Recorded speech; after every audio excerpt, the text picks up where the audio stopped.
Fala aí galera, sejam bem-vindos a mais um vídeo do canal Portal Digia. E hoje falaremos sobre o termogênico mais forte do mundo, o ECA. Apenas fazendo uma pequena ressalva aqui, este A na verdade não está dentro do pacote, que seria referente à aspirina. Conforme a literatura mostra, a aspirina não tem efeito algum termogênico. Então, deixaremos ela de lado, falaremos apenas da efedrina e da cafeína. Bom pessoal, vamos aqui fazer algumas considerações iniciais acerca da efedrina. A efedrina é extraída de uma planta chamada Marruang-ephedra, de origem asiática. Quais são as aplicações aprovadas pela Anvisa? Ou seja, o tratamento medicamentoso com efedrina está aprovado para quais patologias? Bom, bronquite, asma, doenças obstrutivas pulmonares. Nomes comerciais: Franol e Marax. Franol, como vocês podem ver aqui, possui como princípio ativo o sulfato de efedrina, 15 mg por cápsula, junto com a teofilina, 120 mg. Teofilina, para quem não sabe, é um metabólito da cafeína. Quando ela sofre lá a submetilação no fígado, parte dela se torna teofilina e a outra parte segue para a excreção renal em forma de cafeína. Temos também o Marax, que além do sulfato de efedrina, possui a hidroxizina, que é um antialérgico, um antihistamínico, que possui alta afinidade pelos receptores histamínicos do tipo H1. Por isso também que causa sonolência essa medicação, o Marax, embora possui sua formulação sulfato de efedrina, que é um forte estimulante do sistema nervoso central, possui hidroxizina, que acaba antagonizando o efeito. Bom, características gerais: afinidade por receptores do tipo alfa, mais especificamente alfa do tipo 1, acabei esquecendo de colocar aqui, meia vida ativa de 3 a 6 horas, excreção de 22 a 99% renal, ou seja, quase totalmente excretado na sua forma inalterada, a efedrina. Agora os aspectos gerais da cafeína. A cafeína, creio que seja mais íntima aqui de nós brasileiros, né? Extraídos das plantas principalmente Paullinia cupuana, que é o guaraná, e o Coffea arábica, que é o famoso café. Existem outras variantes também do café, mas a principal é a arábica. E essas são as duas principais plantas, né, que possuem a cafeína. Existem outras, mas aqui no Brasil, essas duas principais. Aplicações medicinais: aplicado como termogênico para queima de gordura e aceleração do metabolismo, estimulante brando do sistema nervoso central, tratamento de asma, bronquite branda, sonolência diurna, exceto a narcoléptica. Narcolepsia, para quem não sabe, é um distúrbio em que a pessoa dorme durante o período de vigília. Ela está andando e dorme do nada, uma vontade de dormir incontrolável. Fadiga física e mental branda. Aqui eu coloquei a imagem de uma molécula de cafeína na sua fórmula estrutural. Coloquei aqui imagens da planta do café e do guaraná. Características gerais: afinidade por receptores de adenosina. Ao contrário de que muitas pessoas pensam, a cafeína não eleva a noradrenalina e a adrenalina diretamente. Ela acaba mexendo no sistema de feedback negativo, de retroalimentação da noradrenalina. Por isso que ela é estimulante, mas ela não é estimulante diretamente.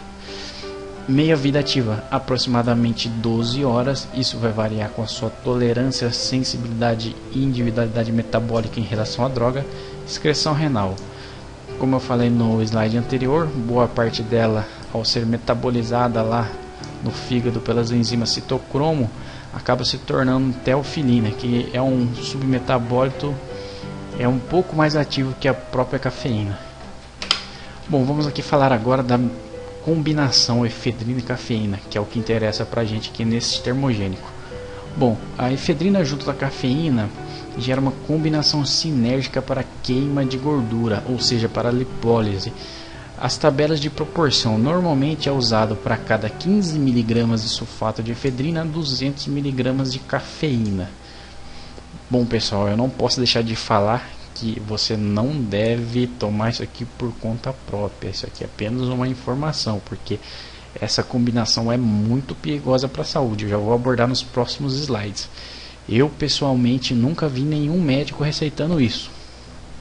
Já vi médicos receitando cafeína para termogênese, mas essa combinação de sulfato de efedrina com cafeína eu nunca vi, embora seja muito utilizada por atletas, bodybuilders, etc. Bom, como eu falei, acabei de falar, a efedrina e a cafeína é uma combinação sinérgica para queima de gordura, mas também é uma combinação perigosa para a sua saúde. Bom, deixa eu explicar aqui um pouquinho do mecanismo de ação e por que essas duas drogas são tão sinérgicas em suas ações. Como eu falei, a efedrina se liga aos receptores do tipo alfa-1 pós-sinápticos, ou seja, ele acaba bloqueando a recaptação de adrenalina e noradrenalina, ou seja, do hormônio adrenalina e a noradrenalina, que vai atravessar a barreira hematoencefálica. Com isso gera um aumento da noradrenalina circulante. Então temos o aumento, né, da queima de gordura, já que a noradrenalina vai promover a lipólise, vai fazer com que você perca peso, aumente o gasto calórico. Na teoria, quando você faz a ingesta de uma substância como a efedrina, que aumenta muito o nível de adrenalina e noradrenalina no corpo, por um mecanismo de controle, ele acaba liberando outros mediadores químicos, como a adenosina. O que a adenosina vai fazer? A adenosina vai entrar no lugar da noradrenalina nos receptores, para tentar diminuir a ação da noradrenalina. Como tudo em nosso corpo, existe um equilíbrio. Aumentou demais a noradrenalina, o corpo compensa com a adenosina. A adenosina vai inibir, enquanto a adrenalina é um mediador químico excitatório. A adenosina, que é claro, um dos tipos de adenosina, é inibitório. É aqui que entra a cafeína. Como eu falei, a cafeína tem alta afinidade pelos receptores de adenosina.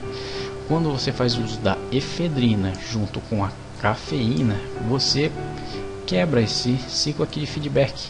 Simplesmente a adenosina não consegue diminuir a quantidade de adrenalina, o que faz com que a lipólise seja otimizada e a queima de gordura também otimizada. Ou seja, a cafeína ela vai se ligar no lugar da adenosina e ela tem mais afinidade aos receptores de adenosina que a própria adenosina. E esse é um dos motivos pelos quais torna-se um tanto quanto perigoso o uso da cafeína combinado à efedrina, justamente por desregular esse mecanismo de feedback. Bom, agora vamos para a parte que eu pessoalmente gosto muito, né? Que é a parte dos efeitos colaterais. Quais são os efeitos colaterais primários no sistema nervoso central? Nervosismo, ansiedade, despersonalização. Para quem não sabe o que é despersonalização, é quando você faz uso de alguma substância ou uma situação de estresse qualquer que você não se sente você mesmo. É como se você fosse uma outra personalidade. Isso é muito mais comum do que as pessoas pensam com o uso de substâncias entorpecentes. Alucinações, insônia, desmaios. Agora os efeitos diversos: infarto em pessoas predispostas, aumento da pressão arterial e muito, derrame cerebral em hipertensos, náuseas, dor abdominal, constipação ou diarreia morte súbita. Existem relatos de casos de morte súbita relacionados ao consumo de efedrina combinado à cafeína. Por isso que eu digo que esse termogênico é tão perigoso. Efeitos secundários, efeitos no sistema nervoso central. Efeitos secundários seriam aqueles efeitos de médio e longo prazo. Desenvolvimento de problemas psiquiátricos. A efedrina pode funcionar como um gatilho para o surgimento de alguns distúrbios psiquiátricos, como depressão, ansiedade, síndrome do pânico, esquizofrenia, entre outros. Dependência física e química. Lembrando que a dependência física e química da efedrina não é uma dependência branda como a da cafeína, tá? É uma dependência considerável. Danos aos vasos cerebrais. É óbvio, se você mantém por muito tempo a pressão arterial elevada, você acaba danificando as estruturas dos vasos cerebrais. Bom, pessoal, esse foi um vídeo informativo. Não tem o objetivo de encorajar ninguém a fazer uso da substância, pelo contrário, tem o intuito de orientar as pessoas sobre os efeitos, a farmacocinética, a farmacodinâmica da substância e orientar principalmente quanto aos riscos, né?